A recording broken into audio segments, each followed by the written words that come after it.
As fake news são nocivas para as instituições democráticas, todo mundo já sabe. Mas e quando elas abalam a vida pessoal e profissional dos atletas olímpicos? No vídeo de hoje, a gente vai trazer um assunto importantíssimo sobre a disseminação de notícias falsas e o aumento do discurso de ódio envolvendo a participação de competidores dos Jogos de Paris 2024. Na última quinta-feira, repercutiu nas redes sociais a vitória da boxeadora argelina Imane Khelif, que foi alvo de ataques após ter vencido a oponente italiana Angelina Carini. Alvo de comentários transfóbicos, a pugilista argelina Khelif teve sua identidade de gênero questionada após o confronto que disputava as oitavas de final na categoria de 66 quilos. A polêmica veio à tona após a desistência da atleta italiana Carini, que justificou ter abandonado a luta em razão de que nunca havia recebido um golpe tão forte no nariz em outras ocasiões.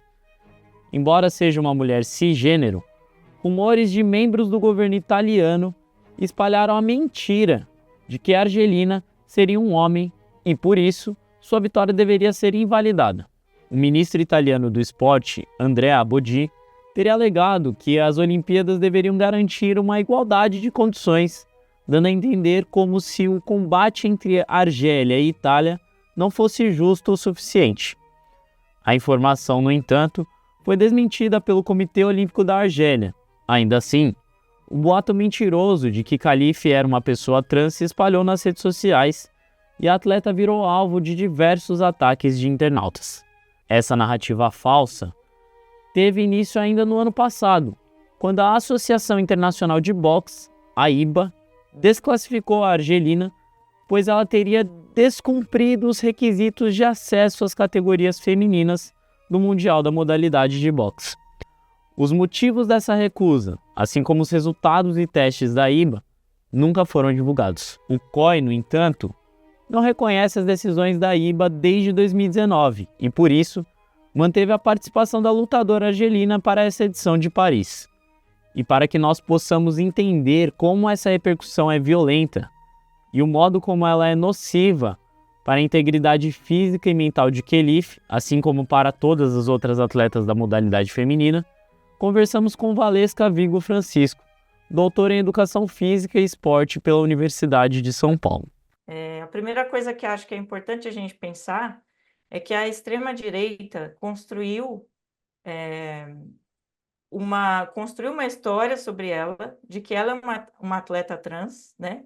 Isso é uma especulação, né? Isso não é real, isso é uma fake news, né?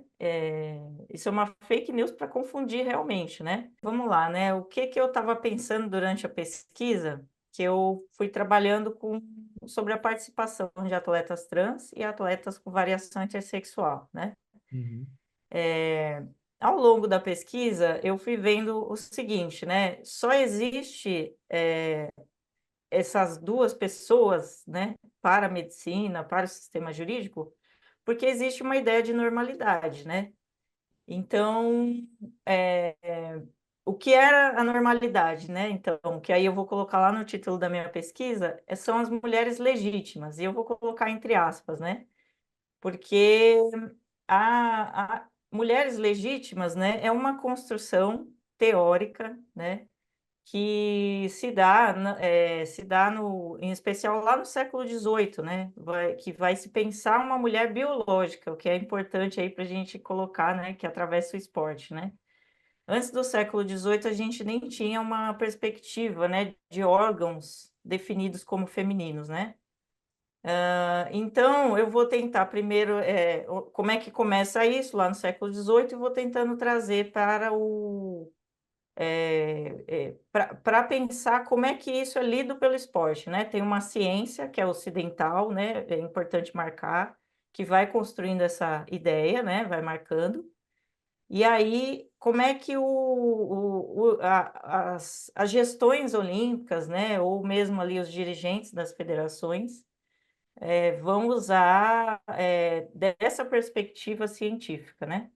Para dizer assim, olha, uma mulher legítima para a gente que pode participar da categoria feminina é essa, né? E aí, vou aqui né?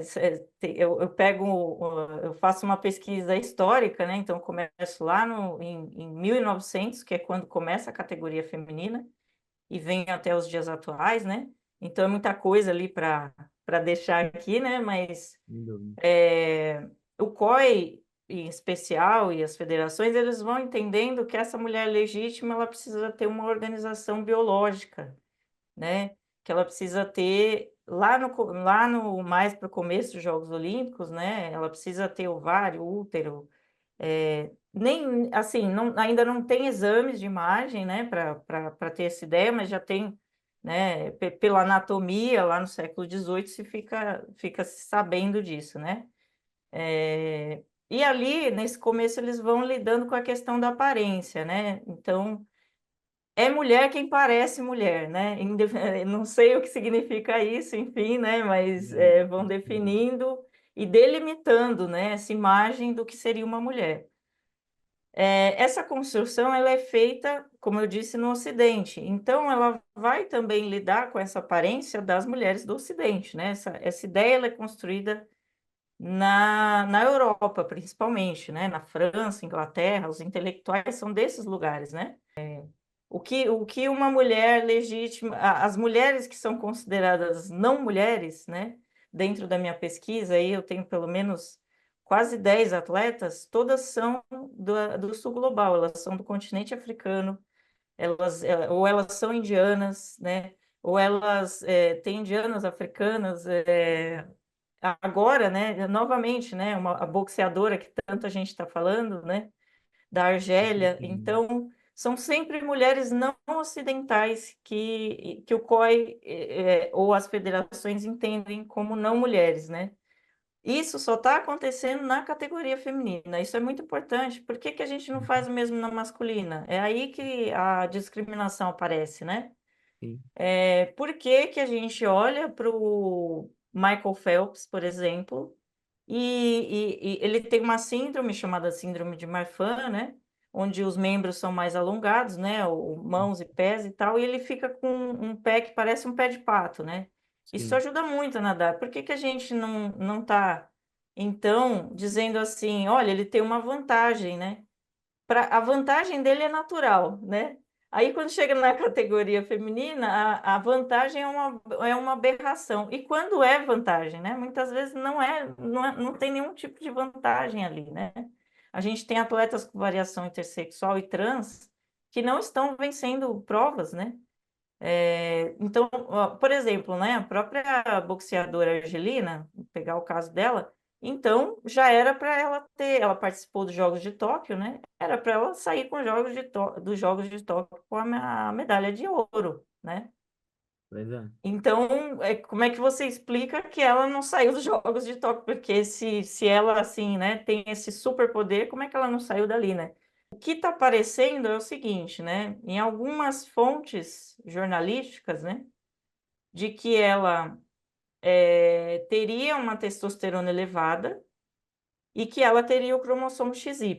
Isso foi o que disse o presidente da Associação de Boxe, né? Da IBA. Juntando essas duas questões, é um primeiro indício de que ela teria variação intersexual. Mas eu não tenho aqui também um laudo médico que eu falei para você, são várias etapas, né? Então, ela, se ela passou por essas etapas, eu não sei, a gente não tem nenhum tipo de documento diferente, por exemplo, da Caster Semenya no atletismo, que aí você encontra documentos, né? Então, há indícios de que ela teria seria uma atleta com variação intersexual. Mas, assim, não tenho laudo médico, né? Então, não posso, assim, dizer certamente, né? E a lição que fica para todos nós, que acompanhamos tudo aquilo que repercute sobre Olimpíadas, é sempre ter cuidado na hora de questionar resultados e participações. Afinal de contas, as fake news abalam todas as dimensões do nosso cotidiano e atitudes preconceituosas, além de apagarem o brilho daqueles que lutam pelo pódio, fortalece o ego daqueles que se alimentam de ódio. Gostou desse conteúdo? Então já sabe, dê like, comente e compartilhe esse vídeo em todas as plataformas que ele for publicado. Graças ao seu apoio, nós iremos conseguir combater as fake news e acabar com a disseminação de ódio na internet.